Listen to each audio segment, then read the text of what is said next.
Bonjour à toutes et à tous. Aujourd'hui, je vous propose une petite visite guidée du patrimoine religieux de la région du Hainaut, en particulier dans quelques-unes de ses plus belles églises.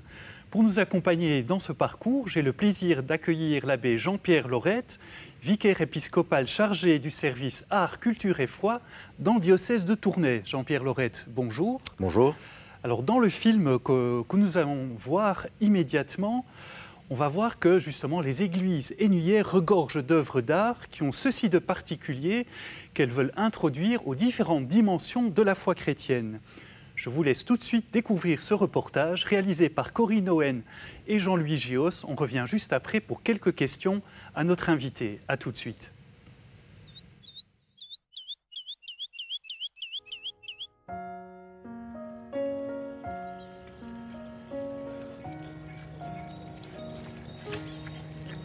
Depuis toujours, les édifices religieux ont dessiné l'horizon de nos campagnes. Villes et villages se sont édifiés autour des églises. Alors que par le passé, les cloches rythmaient les heures de l'activité humaine, aujourd'hui, elles donnent le tempo de la vie chrétienne. Baptême, mariage, funérailles ou encore l'appel du dimanche.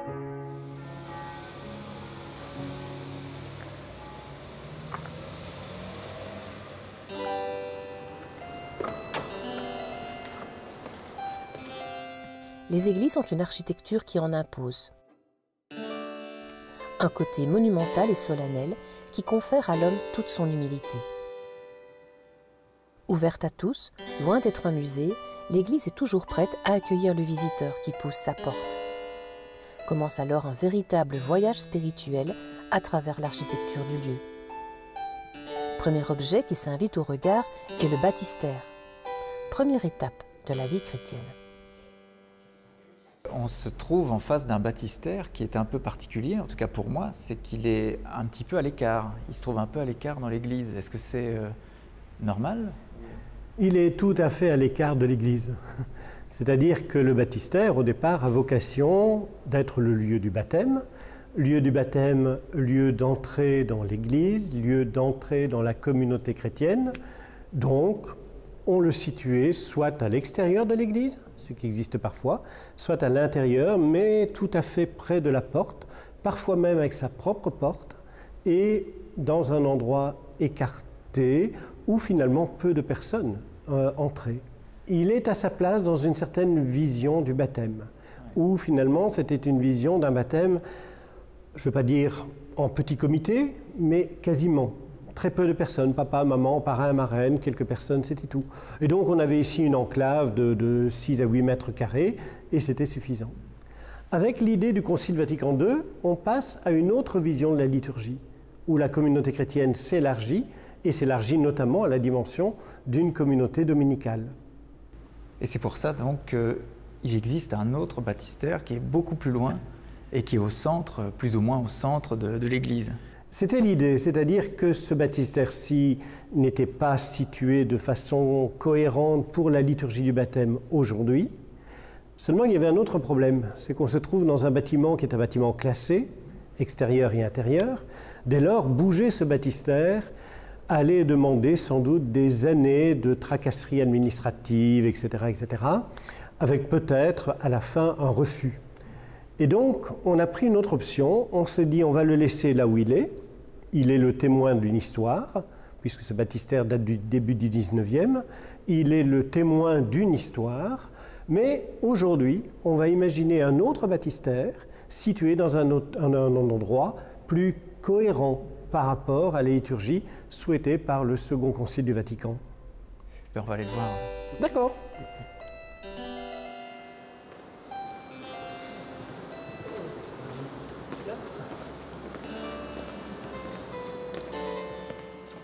Et bien voilà, nous voici devant le baptistère qui a été placé ici, au centre de l'église, et qui n'est pas par hasard ici. Il aurait pu être en face. Mais... Tout à fait. Donc on a choisi ce bras de transept ici, Parce qu'en fait, le baptême, c'est bien sûr l'entrée dans l'Église, l'Église universelle, l'Église diocésaine, mais c'est aussi l'entrée dans une communauté locale. Et en fait, ce lieu, à travers toute la décoration qui est derrière nous, ce lieu, c'est finalement l'histoire chrétienne de Leuze, avec une évocation de saint François de Sales, qui évoque les religieuses salésiennes présentes ici depuis bien longtemps, avec surtout aussi l'évocation de saint Badilon, ce moine, cet abbé qui est arrivé à Leuze et qui a fondé en quelque sorte la vie chrétienne ici sur Leuze. Le baptistère, porte d'entrée également dans la vie locale, dans l'histoire sainte de ce lieu. Et c'est important aussi justement de réutiliser des objets qui se trouvent dans d'autres églises qui ont été désacralisées et qui auraient pu se perdre. Donc, tout à fait. Donc évidemment, il y avait deux options possibles. Soit on faisait construire un nouveau baptistère, soit on achetait un produit commercial comme on peut en trouver, ou alors on essayait peut-être de trouver un baptistère qui était sorti d'une église désaffectée. Et c'est là qu'il faut souligner alors tout le travail qui est fait au niveau du service Art, Culture et Foi. Déborah Lomoro qui inventorie ainsi toute une série d'éléments retirés d'églises désormais fermées pour qu'ils ne soient pas perdus et qui essaie alors de les réaffecter. Et en effet, elle m'a trouvé ce baptistère de l'église de Manuy-Saint-Jean qui désormais trône ici, dans l'église, dans la collégiale de Leuze. Merci beaucoup.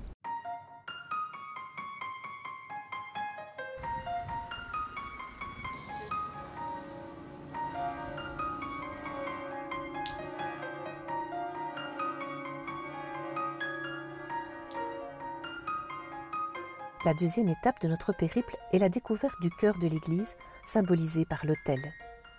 Mais notre attention est d'abord retenue par les nombreux trésors de cette magnifique collégiale. En entrant dans cette collégiale, j'ai pas pu m'empêcher d'admirer toutes ces sculptures et j'aimerais bien savoir un petit peu qui a réalisé ces sculptures.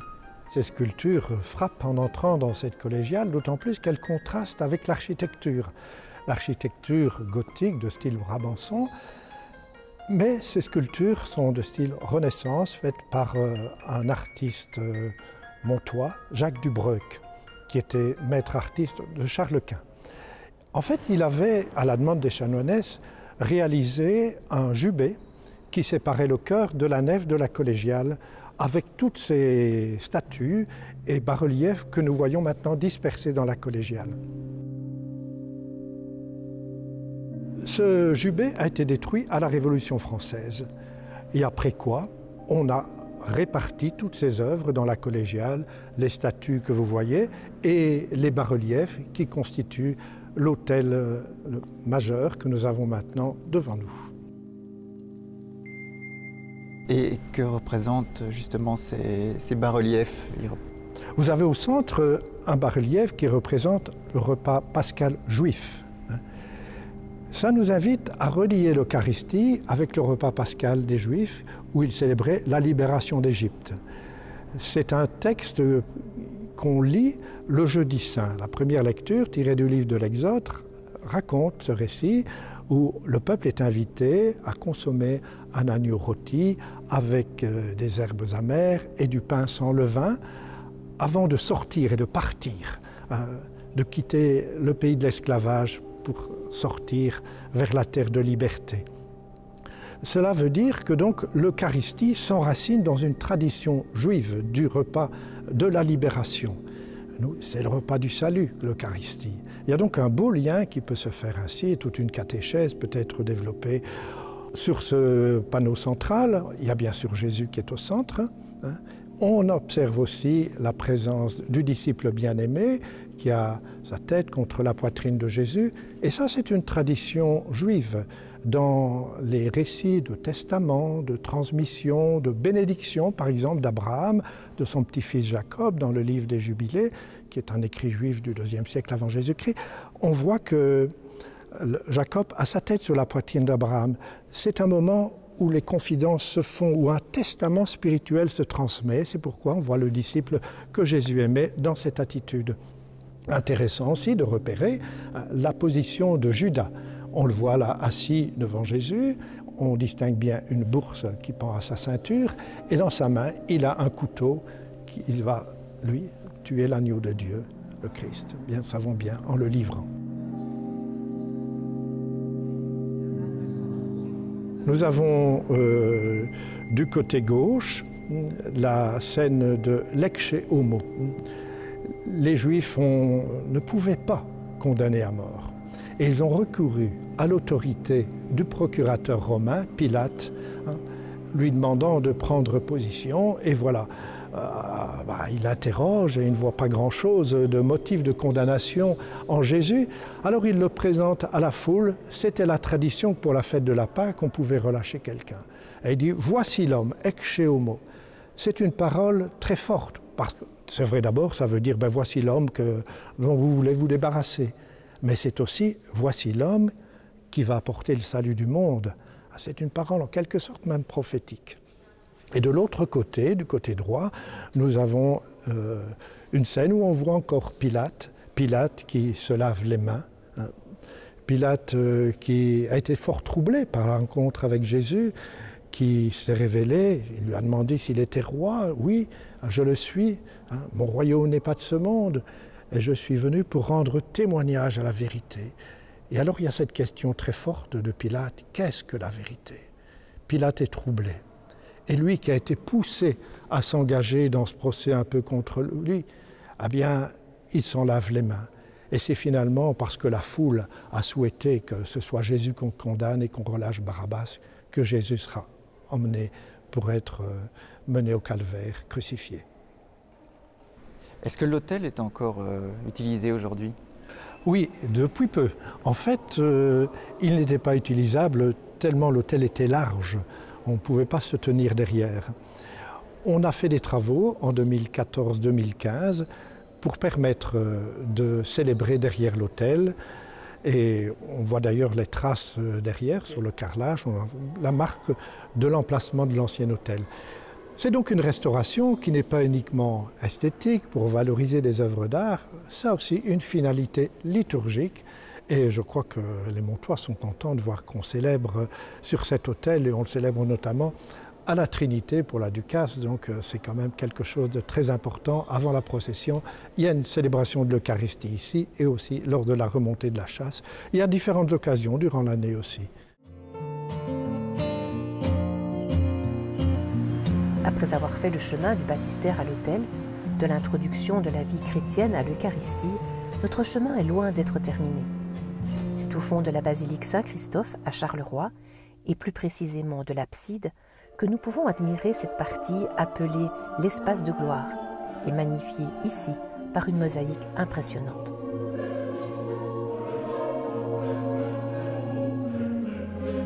C'est vrai que c'est une œuvre unique, c'est une mosaïque qui est composée de 2 millions de petits carrés de verre. C'est assez étonnant, beaucoup même de gens de la région ne connaissent pas cette œuvre et pourtant est exceptionnelle.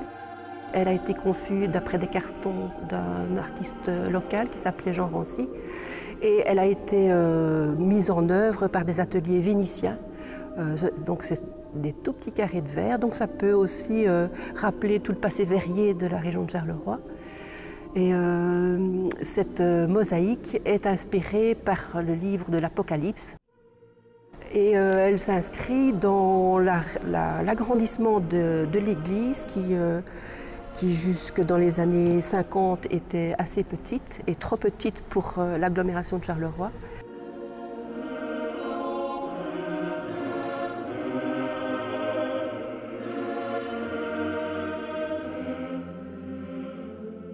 C'est l'Apocalypse qui est représenté ici, l'Apocalypse de Saint Jean. Oui, c'est ça. L'Apocalypse, ça veut dire avènement. Ça annonce un monde nouveau où chacun pourra vivre en paix auprès de Dieu.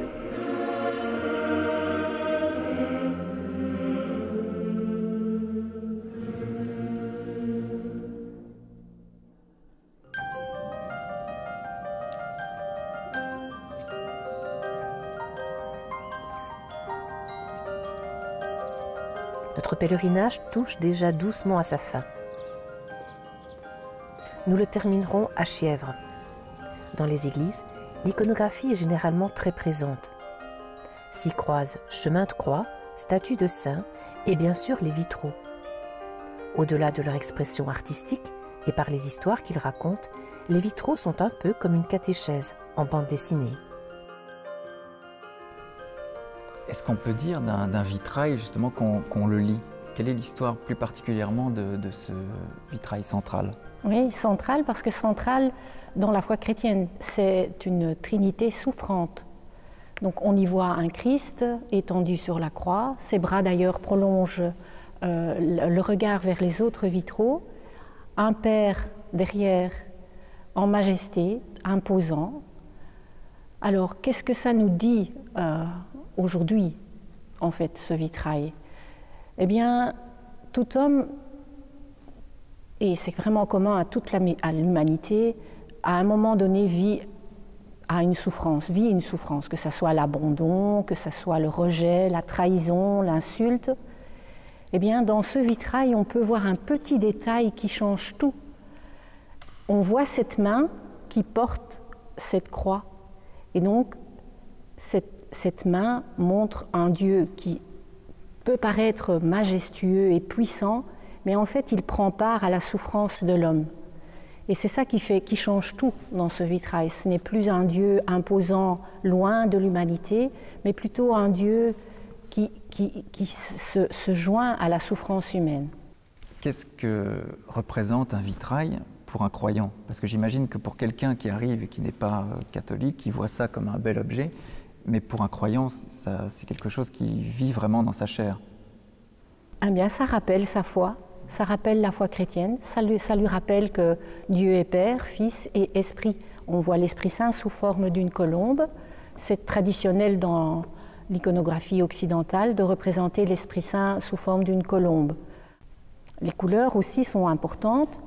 On voit le rouge, le bleu, les contrastes, le jaune évidemment qui est plutôt du doré, pas vraiment du jaune. Dans le bas du vitrail, on voit trois personnages qui sont plutôt en brun, dans les tons bruns, et qui représentent 3 prophètes en fait. La scène est inscrite dans une mandorle. Donc la mandorle est une figure géométrique qui résulte de l'intersection de 2 cercles, donc de 2 mondes. Et donc la mandorle est une porte d'un monde à l'autre, du monde divin vers le monde humain. Voilà, c'est une porte.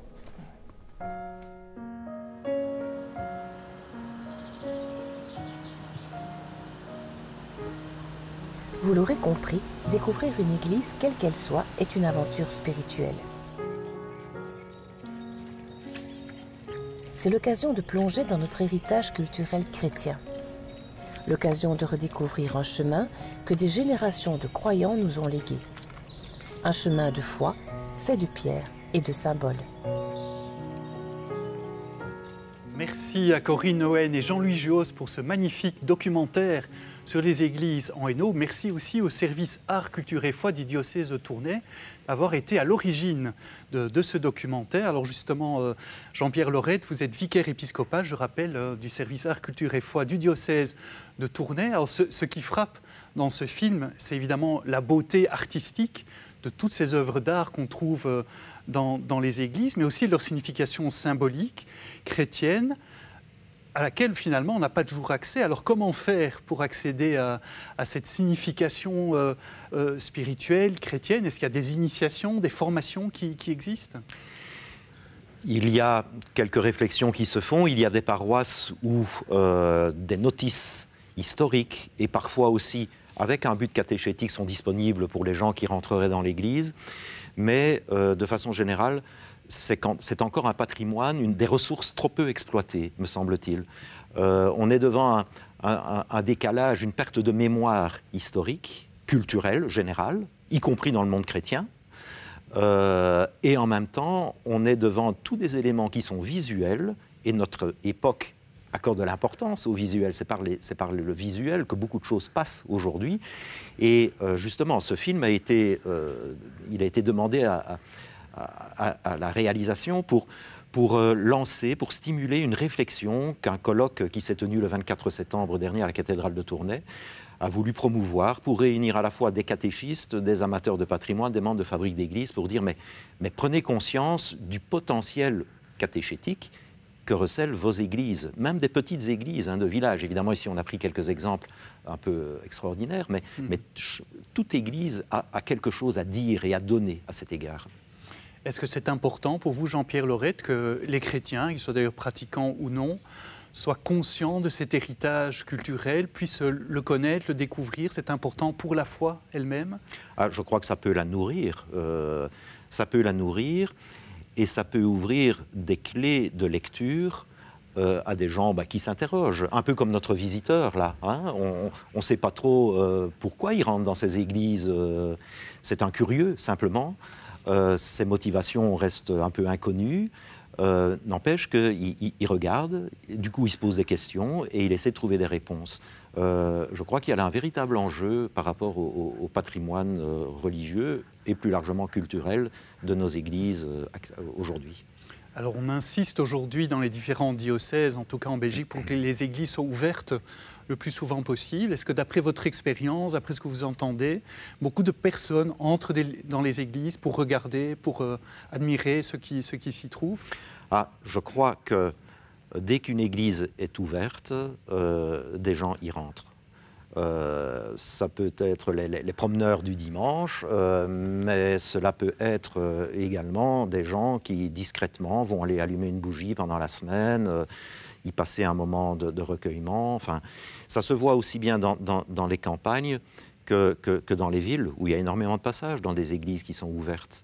Et on sait aussi que beaucoup de gens y viennent pour souffler un peu, pour déposer parfois un fardeau.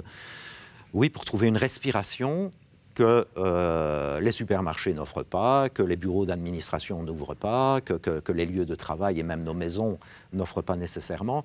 Il y a là un véritable enjeu de société plus large que pour le monde catholique. Est-ce qu'il y a une mission humaine que nos églises peuvent remplir aujourd'hui encore dans un quartier, dans un village, etc. Je ne dis pas peut-être toutes, parce qu'on hérite d'un patrimoine qui est quand même quantitativement très nombreux. Donc il y a là de vraies questions qui vont se poser sur l'avenir et des questions douloureuses. Mais au niveau des responsables, y compris de notre société, au plan politique, au niveau communal, il y a une manière de concevoir notre manière d'être humain qui est sous-jacente aussi à l'avenir de nos édifices, de nos lieux. Oui. Alors justement, par rapport à cette question-là, c'est vrai qu'on parle d'églises qui sont désaffectées, qui sont désacralisées. On l'a vu d'ailleurs dans le film qu'on essaie de récupérer en tout cas des objets pour qu'ils continuent d'être disponibles et de servir même dans la liturgie. Mais justement, humainement, que peuvent apporter encore ces églises, même si elles ne sont plus tellement fréquentées au niveau de la société? Vous avez évoqué cet aspect-là. En quoi c'est important? Qu'est-ce que ça rappelle humainement à notre société? Eh bien qu'il y a quelque chose en nous qui vient de plus loin et qui va plus loin que simplement ma petite vie concrète, matérielle, au jour le jour, quoi. Ça nous remet par rapport au mystère de notre propre destinée. Et dans le patrimoine chrétien catholique, ce que je trouve important aussi, c'est que ce n'est pas seulement de l'architecture, mais tous les éléments qui décorent nos églises, vitraux, statues, tableaux, ce sont des visages. Ce sont des visages qui renvoient à des personnages bibliques, qui renvoient à des saints. Ça veut dire que quand on rentre dans une église, il m'est rappelé discrètement que je ne suis pas seul, Pour le chrétien catholique, il y a aussi la présence du Christ dans le tabernacle, signifié par la petite lumière rouge. Mais pour beaucoup d'autres, cet aspect de voir des visages dans du patrimoine religieux, je trouve ça très très important. Et d'ailleurs, les gens ne s'y trompent pas. Enfin, la dévotion populaire va se tourner vers aller mettre une bougie à Saint-Antoine, à Sainte-Thérèse, etc. C'est le besoin d'une présence impalpable, mais dont on pressent qu'elle est là. Alors évidemment, la réponse va peut-être de soi, mais on peut être non-croyant, non-chrétien pour accéder aussi au sens, je dirais, de toute cette symbolique religieuse qui est présente dans les églises. Je crois que c'est évident. Maintenant, le sens, il y a un sens chrétien qui peut être proposé, mais quelqu'un qui rentrerait dans une église peut y mettre aussi son propre sens. Hein, donc ça doit rester ouvert. C'est comme un tableau à admirer. Chacun y aura sa propre lecture peut-être aussi, et quelque part elle est légitime, même s'il est toujours utile de s'informer sur les racines historiques, symboliques, théologiques de telle ou telle représentation. Oui. Alors une autre question qui se pose parfois, alors c'est plutôt une question plutôt interne au monde catholique, est-ce que ces édifices, ces grandes églises parfois, qui ont été construites parfois il y a plusieurs siècles, est-ce qu'elles sont encore adaptées aux communautés parfois petites aujourd'hui? On recherche plutôt une forme de convivialité, le fait d'être ensemble, enfin voilà, bref. Est-ce que ces églises conviennent encore aux célébrations d'aujourd'hui? C'est une vaste question. Et je crois qu'il y a tout un art d'aménager des églises, mais l'enjeu, c'est de le faire aussi dans le respect de ce dont on hérite. Hein. Je crois que la plupart des églises, elles portent encore à la prière, elles orientent le regard. Je trouve important, on ne vit pas sa foi uniquement au niveau cérébral. Et ça, c'est typique de la vision catholique, on la vit avec tous les sens. Donc le regard, le toucher, l'odorat même aussi, ça a sa place. Donc des lieux comme ça restent pertinents. Il ne faut pas oublier aussi que c'est vrai que pour la communauté du dimanche, parfois l'édifice peut sembler plus grand, mais quand j'étais curé, si je devais compter le nombre de gens au total qui rentraient dans une église, et là où il y avait le plus grand nombre de gens, c'était pour des funérailles, c'était pour des mariages, et là, parfois, l'église, elle était trop petite. Donc, il y a là une juste mesure à trouver et une réflexion qui doit être tout sauf simpliste pour réfléchir à l'avenir de nos bâtiments de culte et l'usage, pour savoir s'ils sont encore adaptés à l'usage concret. Je crois qu'on aurait tort de rapidement expédier cette question. Alors, on arrive déjà à la fin de cette émission. J'ai envie de terminer par une question peut-être plus personnelle à vous, Jean-Pierre Laurette. Vous, concrètement, dans votre vie spirituelle, comment est-ce que ces églises vous aident à vivre votre relation à Dieu? Je dirais que j'ai eu la chance, depuis mon jeune âge, de pouvoir fréquenter des églises qui avaient un patrimoine beau, riche, et donc c'est comme ça que j'ai été un peu éveillé moi-même à cette question. Mais je dirais que, comme je le disais, c'est avec tous nos sens qu'on est amené à prier. Moi, je suis très sensible à cette dimension-là. Et donc, voilà, aussi bien pour des assemblées avec la communauté que de m'y retrouver seul. Oui. Merci beaucoup, Jean-Pierre Laurette, de nous avoir un peu davantage encore initié à ce patrimoine culturel, religieux de nos régions de Belgique, ici en particulier du Hainaut. Merci à vous aussi d'avoir été avec nous. On espère que ce film et cette émission vous engagera à visiter davantage nos églises et pourquoi pas à découvrir leur patrimoine. Si vous souhaitez revoir cette émission, eh bien rendez-vous comme d'habitude sur la plateforme Ovio ou sur le site catobel.be. Merci encore de votre fidélité. À très bientôt.